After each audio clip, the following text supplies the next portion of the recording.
22 after the hour now.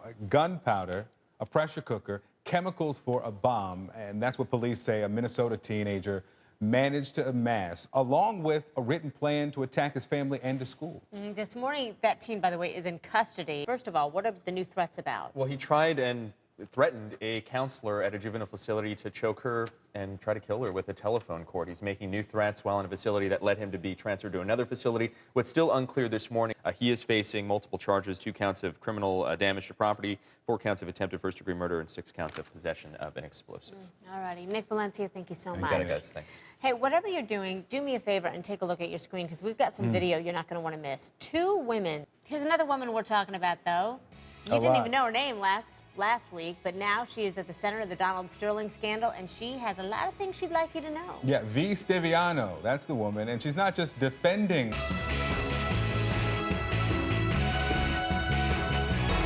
30 minutes past the hour. Hopefully the coffee is kicking in at this point. I'm Christi Paul. I'm Victor Blackwell. Here are 5 things you need to know for your new day. Up first, it could be brewing against Clippers owner Donald Sterling and the NBA. Hey, if you need a little inspiration this morning, this is where you're going to get some of it. This Arkansas couple is proving that, man, if you're in it for the long haul, love can last and weather any storm. Randy Wright, his fiancée, Angie Ryle. Back to work. Yes, congratulations to them. Certainly. For sure.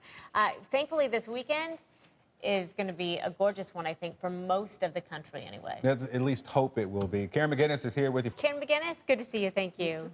Washington and Hollywood gearing up to get together tonight for the White House Correspondents' Dinner. Yeah, but I mean, the thing is, President Obama, I'd be a little nervous with that job, though. Yes, I think most people would. Don't you think? I'm just wondering if you'd be up for it. I'm Christi Paul. We're glad to have you with us today. I'm Victor Blackwell. Always a pleasure to be with you. 10 o'clock here on the East Coast, 7 out west here in the CNN newsroom. And first up this morning, she's been dodging cameras, wearing that visor, that odd visor, ever since her recordings of Clippers owner Donald Sterling went public 1 week ago. Well, now, V. Stiviano. Well, CNN's Deborah Farrick has really been looking into this. So, Deb, I know in these recordings, you hear Stiviano say that Sterling is in love with her. In this interview, she said she loves him like a father figure. And she told Barbara Walters, look, I'm just his personal assistant. What is going on? Well, look, whatever you want to call it, whether you want to call it Escalating violence in Ukraine, it's stoking even more concerns. The country is on the verge of an all-out civil war. All right, Nick, thank you very much. So, searching for Flight 370, which I think has just thrown everybody now thousands of miles away from the Indian Ocean, not even close to where we've been looking the last few weeks. If you see something, say something. That's what law enforcement, police officers, FBI, investigators always say. Well, now a woman in Minnesota, she's being lauded. 14 minutes past the hour right now, and this morning, another ship has been added to the search for Flight 370, but we're talking this time in the Bay of Bengal. In Kuala Lumpur, Malaysia. Will, any reason for the addition of this third ship? Hey guys, no reason has been given as to why. It's going to be a topic of conversation to Monday when there's this trilateral meeting between China, Malaysia, and Australia, as they're set to meet to talk about where they go from here. Is there any indication of where that's going to be? We know the search underwater is going to be expanded. Force. Will, thank you so much. Thanks, Will. So the big question a lot of people are asking is, should Malaysia send search crews to the Bay of Bengal? Well, let's talk about it with CNN aviation analyst Jeff Wise and CNN safety analyst David Susi. Good morning, gentlemen.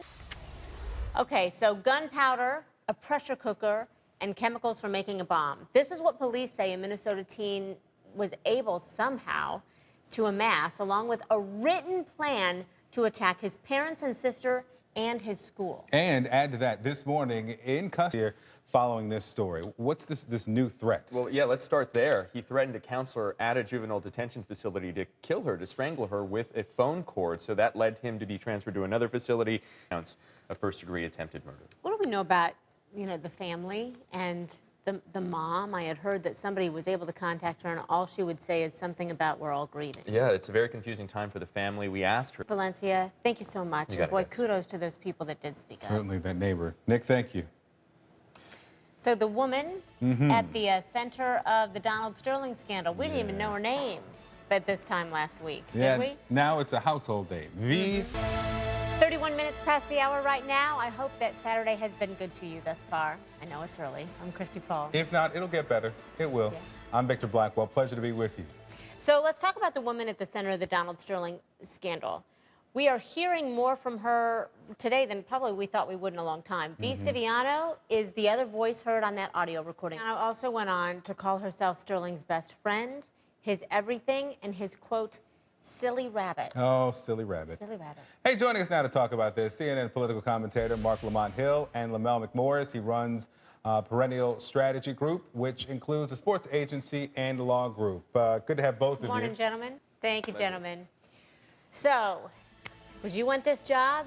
Joel McHale's big night tonight, headlining the White House Correspondents' Dinner. Yeah, how hard is it to tell jokes standing next to the...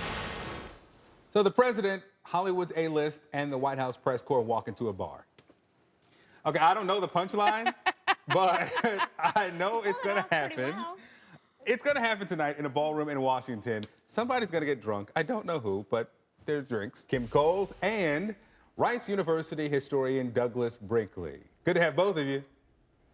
Hello, hello. Morning. Hey, Kim, let's start with you. If you're Joel McHale, how do you prepare to do stand-up standing next to the president? That's got to be the most nerve-wracking gig of all. So, Professor Brinkley, is there any president, I'm wondering, who was drastically unfunny? Well, there are a lot of them. You know, it's just grown. Now you have comedy writers like. Yeah, namely Tom Brokaw, who says that after Lindsay Lohan became such a big star at the dinner a couple of years ago, give me a break. Kim, the president's going to have a team of writers, as Douglas said. How difficult is it to write, one, for someone else in their voice, but also to write for a president, a senator, for someone with that title? Well, I think, and the trick is also to talk about everything that everybody's already talking about. Talk about what everybody's, you know, what everybody's already thinking about, and just go for it. Go for it, but leave Michelle alone, or you'll be in trouble. Clearly, he'll be in trouble with Yes, Kim. yes. If nobody And the else. president. Douglas Brinkley and Kim Coles, so appreciate you being here with us. Thank you. Thank you. Thank you. Well, it's time now to get ready for the mint. Get your big hats and your mint juleps. That sounded a little more provocative than I meant it to be, but it's Kentucky Derby time, people. Nothing wrong with a mint julep. Say this afternoon, 19 thoroughbreds will line up for the fastest 2 minutes in sports. Francesca Cumani is live outside Churchill Downs with the countdown to post time. There are several sentimental favorites in today's race, including one with whom. Yeah. Oh, that camera's Do moving. you have a connection to it all? Share a name with. It's nice. Yes, you look great. It's a good hat. What about Vic is in trouble? Vic is in trouble. A favorite today? Well, Vic is, yeah, exactly. Well, Vic is in trouble. He's the horse being ridden by. Thank you, Francesca. Have fun there. Thank you. Sure. So a bodybuilder. It's no secret that fitness training can benefit our health and our well-being, of course, but for people living with physical or mental disabilities, that benefit may be out of reach. Seem like it, and that's where this week's hero comes in, because when the longtime fitness buff learned about the limitations that were faced by people who are disabled in his community, he got to work the best way he knew how. Good. Yes. Oh, that feels Love good. it. Hey, each week we honor a new CNN hero, an everyday person making a difference. And if you know someone who deserves this recognition, tell us about that person at cnnheroes.com. All right, speaking of heroes. Great memories today, beautiful Saturday, and thank you so much for spending part of your day with us. But stay with us, because there's so much more in the newsroom as we hand it off to our colleague and friend, Frederica Whitfield. Okay, I received that. No, wrong side. Okay, here we go. Do that again? Here we go. Okay, woo, got it. Yeah. Yes. All right, thank you. All right, good to see you guys. Have a great one. You too. We've got lots straight ahead. The beginning of the 11 o'clock Eastern hour begins right now in the newsroom.